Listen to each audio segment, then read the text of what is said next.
પ્રભુના દર્શન કરવા એટલે પોતાના અહંકારનું વિસર્જન, અને રોજ આ વિસર્જન કરવાનું, રોજ રોજ સમર્પણ કરવાનું અને રોજ વિસર્જન કરવાનું.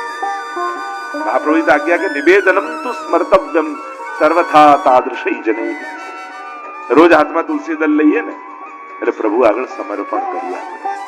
જે કાંઈ મારું છે, મારું છે નહીં, પણ જે મેં મારું માની લીધું છે, હું અને મારું આ બંને ઠાકોરજીને ધર્યું છે. હે કૃષ્ણ, હું તારો છું. અને આનાથી મોટો મંત્ર જીવનનો, યા આનાથી મોટી સૂઝ શું હોય કે માણસને એ ભાન રહે કે હું કૃષ્ણનો છું. બસ આટલું 24 કલાક યાદ રહે ને તો બીજું કાંઈ યાદ કરવાની જરૂર નથી. આ બધા શાસ્ત્રોનો એક જ સાર છે, હે કૃષ્ણ, હું તારો છું. અને જે મામે વયે પ્રપદ્યંતે માયા મે તામ તરંતિ તે, જે મારો થાય એને હું માયાથી તારી દઉં.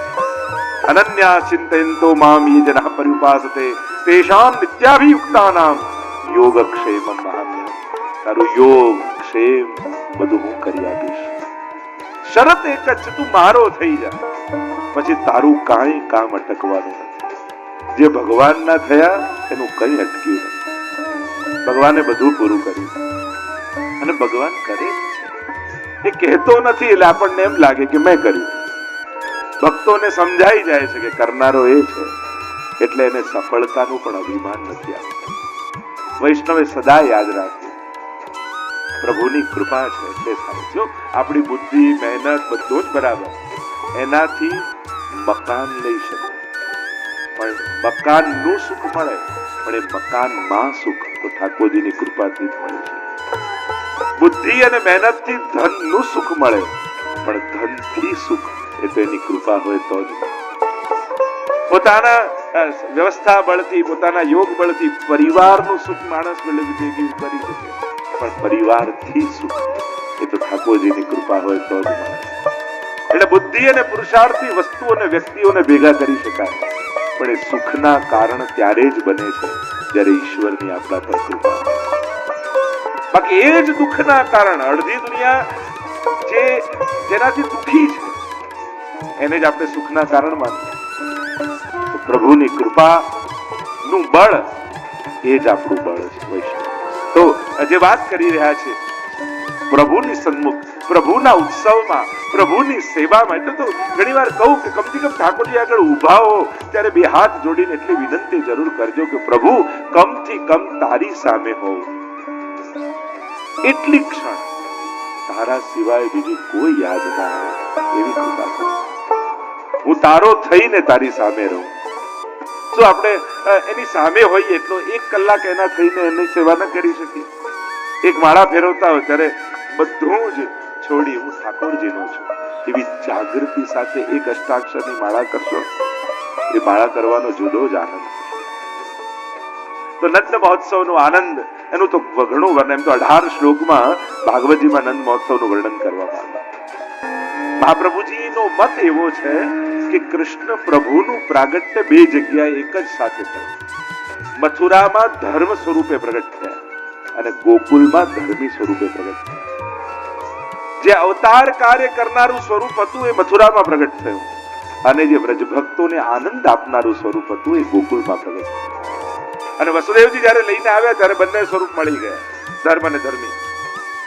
અને અક્રૂરજી જયારે ઠાકોરજીને વ્રજમાંથી મથુરા પાછા લઈ ગયા ને, તો મથુરાથી આવેલા એ મથુરા ગયા, ગોકુળ વાળા તો ગોકુળમાં જ રહ્યા. એ વ્રજ છોડીને ગયા જ નથી. અને પ્રભુ का संकल्प भी है, वृंदावनम परित्यज्य पादमेकम न गच्छति. ब्रज को छोड़कर मैं एक कदम भी आगे नहीं बढ़ी, એક ડગલું બહાર મૂકતો નથી. એટલે પ્રભુની અખંડ સ્થિતિ બ્રજમાં છે. તો એમાં એ ભાવના મહાપ્રભુજી આપણને બતાવી. હરિવંશ પુરાણ આદિનો પ્રમાણ આદિના પણ આપવામાં આવ્યા અને ઘણી બધી ચર્ચા કરવામાં આવી કે ધર્મ અને ધર્મી સ્વરૂપ આ બંને અહીંયા બિરાજમાન થયા છે અને નંદસ્વાત્મજ ઉત્પન્ને પ્રગટ થયા છે.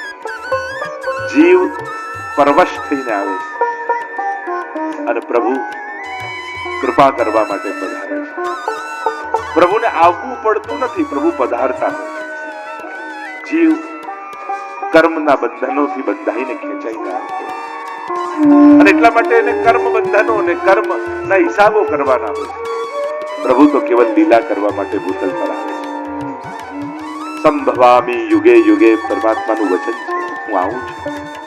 અને પ્રભુ પધારે છે.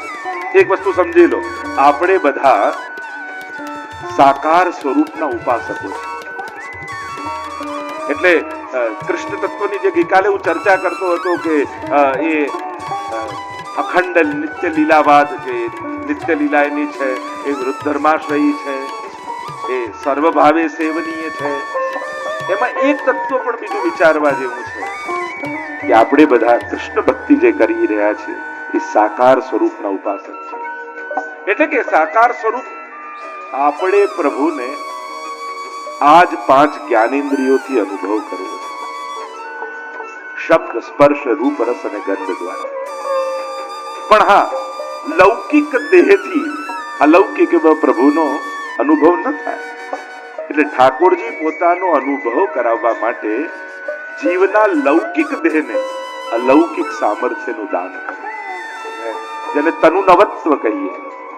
યમુનાજી તનુનવત્વ મેતાવતા, શ્રી યમુનાજી કૃપા કરે આજ દેહથી પ્રગટ લીલાના દર્શન.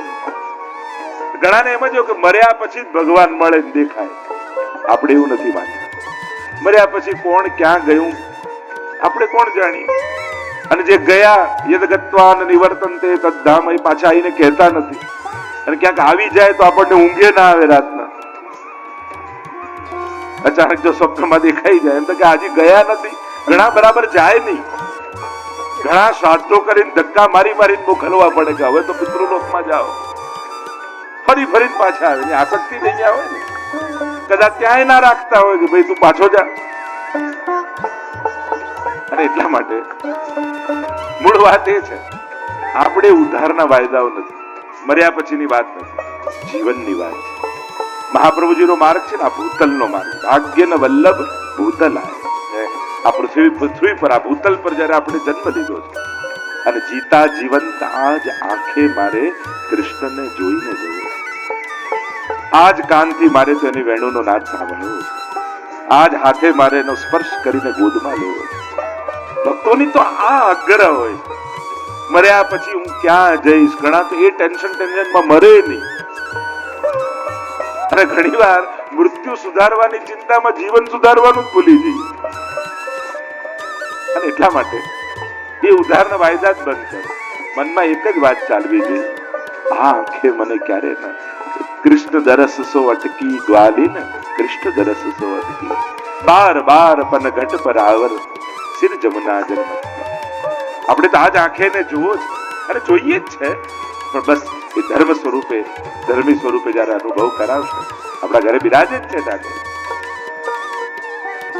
આ આગ્રહ હોવો જોઈએ. કૃષ્ણ ભક્તિ જેને કરવી છે ને એને વ્રજ ભક્ત બનીને કૃષ્ણ સન્મુખ જવું. એટલે આપણે કે ધોતી બંડી પહેરો કે સાડી પહેરો કે આપણે જે વસ્ત્રોનું કઈ તે વસ્ત્ર કઈ એના એ કોઈ નિયમ પૂર્વક નથી કે વસ્ત્રોને કારણે જ પ્રભુ કૃપા કરે, એ વાત નથી. આ એક ભાવ છે કે હું વ્રજભક્ત બનીને પ્રભુ પાસે જાઉં. મારો ભાવ વ્રજભક્ત નો રહે. મારી આંખો બંધ કરી દો, એક ગોપીની આંખે કૃષ્ણને અજ્ઞાન તિમિરાંધસ્ય. મહાપ્રભુજીને યાદ કરીએ તેનો અર્થ શું? જગાવતા પહેલા મહાપ્રભુજીને યાદ કર્યું કે મારી આંખ બંધ, હવે શ્રી વલ્લભની આંખે મારા લાલનને જોઈશ. એમને આ જો મહાપ્રભુજી મારા લાલનને ઠાકોરજીને જોતા હોય તો એમને ઠાકોરજી કેવા દેખાય? મારે તો એ રીતે જોવા છે. અને આજ તો ગુરુનું સેવન છે ને, આજ તો ગુરુનો આશ્રય છે કે જે ગુરુના ચરણ પકડ્યા છે એની આંખે મારે ઠાકોરજીને જોવા. એ મને જ્ઞાનનું અંજન આંજે છે અને એને જેવા ઠાકોરજી દેખાય છે, હસતા બોલતા ખેલતા વાતો કરતા, એવા મારે મારા લાલનના અનુભવ કરવા. આ ભક્તનો આગ્રહ છે. અને થોડી જીદ તો કરવી ઠાકોરજી. બધી વાત માની નહીં જવી ઠાકોરજી. ભક્તના પણ કેટલાક અઠાગ્રહો હોય છે. એક ભક્ત તરીકે આપણો પણ આગ્રહ છે. આપણે વાર્તા સાહિત્યમાં તો કેવા પદ આવે, પરે પરેની વાર્તા આવે ને કે ના પરે તું પહેલા ભોજન કર પછી જ હું કરીશ, એ તો ભોજન જ નહીં કર. અને ઠાકોરજી પરેનો અર્થ જ થાય દૂર જાય. એટલે તો ગુસાઈજીનું નામ પૂછવા આવ્યું, મારે ઠાકોરજીનું નામ શું? ગાદી પર ચડી ગયું એટલે ગુસાઈજી પરે પરે દૂર જાય. અને એને જો ઠાકોરજીનું નામ મળી ગયું પરે, ઠાકોરજી આવવા લાગે. આગ્રહ છે, આગ્રહ જ અનુગ્રહનું કારણ બનતું હોય છે. અને જેનો આગ્રહ જ ન હોય ને તેના ઉપર અનુગ્રહ ન થાય. ક્યાંક તો એક ભક્તની મીઠી જીભ ઠાકોરજીને બહુ ગમતી હોય કે ના મારા હાથે જ બનાવીને આપે તો ધરીશો, ભલે ભાવે કે ના ભાવે, ના ભાવે તો ઢોળી દેજો, ખબર તો પડે કે નથી ભાવતું, નહીં તો આજ પછી રોજ આવશે. ઠાકોરજી કહી દેવાનું, નથી ગમતું તો ચોખ્ખું કહી ઢોળી દેજો, તો ખબર તો પડે કે નથી ભાવતું. હવે ઘરના લોકો તો કાયમ કે તું તો કેવું બનાવે છે. બસ જયારે ઠાકોરજીને જોઉં ત્યારે રસ્તા મોડે આરોગતા હોય. એ પેલું હસવામાં એમ કે એક બેને કહ્યું કે એના પતિને કહ્યું કે મને એવી જગ્યાએ લઈ જાઉં જ્યાં હું ક્યારે ફરવા ન ગયું. પેલો હાથ પકડીને રસોડામાં લઈ ગયો. ક્યારેક તો જા વાત એ છે. તો પ્રભુને ક્યાંક મીઠી જીભ ભક્તોની ગમતી હોય છે. જે આગ્રહ હોય ને કે ના મારે તો આવા જ સ્વરૂપના, આપણે વાર્તા સાહિત્યમાં કે રોજ ઠાકોરજીને વિનંતી કરે કે પ્રભુ સેવા તો રોજ આપની કરું છું. શ્રીનાથજીની સેવામાં ગુસાઈજી રાખ્યા કૃષ્ણ ભટ્ટ કે કલ્યાણ ભટ્ટની વાર્તામાં, અને એમ કહ્યું કે રોજ શ્રીનાથજીને વિનંતી કરે કે પ્રભુ આપની સેવા તો કરું છું, પણ આપના લીલા પરિકર સહિત મારે દર્શન કરવા છે. રજભક્તોની વચ્ચે આ લીલા કરતા હોય એવા દર્શન. અને શ્રીનાથજી બાબા ના પાડે, આમ મસ્તક હલાવે. ઉદાસ રહેવા લાગે તો ગુસાઈજીની દ્રષ્ટિ પડે કે તમે તો શ્રીનાથજીની સેવામાં છો, પછી દાસ ઉદાસ ક્યાંથી હોય? તો કે શ્રીનાથજી બાબા મનોરથ પૂરો નથી કરતા. શું મનોરથ છે? કે મારે તો શ્રીનાથજીના લીલા પરિકર સહિત દર્શન કરવા. કરો વિનંતી શ્રીનાથજીને. અરે ઘણી વાર કરી ના જ પાડે છે. ગુસાઈજી કે શ્રીનાથજી તો બાલક છે, ચાલ મારી સાથે. હાથ પકડીને લઈ ગયા વૃંદાવનમાં. ઝાડીઓ હતી અને કહ્યું ખસેડ, અને જ્યાં હટાવી ત્યાં ઠાકોરજી સૈયાજી પર બિરાજ્યા છે. સ્વામીજી પંખો કરી રહ્યા છે, કોઈ દૂધ આરોગાવી રહ્યા છે લલિતાજી, અને અનેક વ્રજભક્તો સહિત લીલાના ભક્તનો આગ્રહ હોય. અને વાર્તામાં આવે છે કે ચરણસ્પર્શ નહીં કરતા, સેવા કરતા. શ્રીનાથજીએ ફરિયાદ કરી ગુસાઈ, આ આપનો સેવક મારી રોજ સેવા કરે છે, ક્યારે મારે ચરણસ્પર્શ નથી કરતો. ગુસાઈજી પૂછે આવું કેમ કરો છો? કહ્યું જયરાજ આ માખી મચ્છર પણ ઉડતા ઉડતા ક્યારેક શ્રીજીના ચરણમાં બેસી જતા હશે, એ પણ સ્પર્શ કરી લેતા હશે, તો એવા સ્પર્શનો શું આનંદ? હું તો ત્યારે કરું જ્યારે શ્રીનાથજી બાબા પગ ચરણ આગળ કરે અને મારા મસ્તક પર પધરાવે તો ચરણ સ્પર્શ કરે. અને કહ્યું આવો મારી સાથે. ગુસાઈજી લઈને આવ્યા અને બાબાને કહ્યું બાબા આખો તો એસો મનોરથ છે. અને શ્રીનાથજી બાબા ચોકી પર બિરાજી ગયા અને કહ્યું આવો. પહેલા ડાબો ચરણ મૂક્યો, પછી જમણો ચરણ આગળ કર્યો અને બંને ચરણોના સ્પર્શ કરીને મસ્તક પર પધરાવ્યા. આ ભક્તનો આગ્રહ જ અનુગ્રહનું કારણ છે. એવો આપણો કોઈ આગ્રહ તો ચાલશે, ફાવશે ને ગમશે. લૌકિકમાં બહુ સારા, અલૌકિકમાં એટલા જ ખરાબ. મારા ઠાકોરજીમાં તો નહીં ચાલે, મારા પ્રભુને નહીં ગમે, મારા ઠાકોરજીને નહીં ફાવે. એમને તો આ જ જોઈ છે. જૂના વૈષ્ણવનો કેવો આગ્રહ હતો. આપણા વડીલ બાઓનો, ભલે 2 ડિગ્રી તાવ આવતો હોય ને ઉભા થવાની ના પડી, ડોક્ટર કીધું આપણે ઉભા ન થવા દેતા, અને ચોખ્ખા દીકરાઓ વડે કે બહાર રહેવા દો, આટલી તકલીફ છે, શરીર નથી ચાલતું, તો બીજા દિવસે ટાઈમ થાય સવારનો એટલે અપરસ કરીને પહોંચી ગયા હોય સેવા. એમનો આગ્રહ એમને કેવું બળ આપી દે. બસ એ આગ્રહ છે ને એ જ અનુગ્રહનું કારણ બને. નંદ મહોત્સવનો જે આનંદ છે એ આનંદ રૂપ પરમાત્મા આજે વ્રજ ભયો. મહેર કે પૂત જબ ये बात सुनी, આનંદે સબ લોગ ગાવત ગણિત ગુની. અને મહાપ્રભુજીએ પદ પૂરું કરતા કહ્યું સુન સૂર સબન કી યહ ગતિ, जिन હરિચરણ ભજે. આ તો દરેકની ગતિ થવાની, જેણે પ્રભુને સેવ્યા છે એ દરેકના ઘરમાં આનંદ મહોત્સવ થવાનો.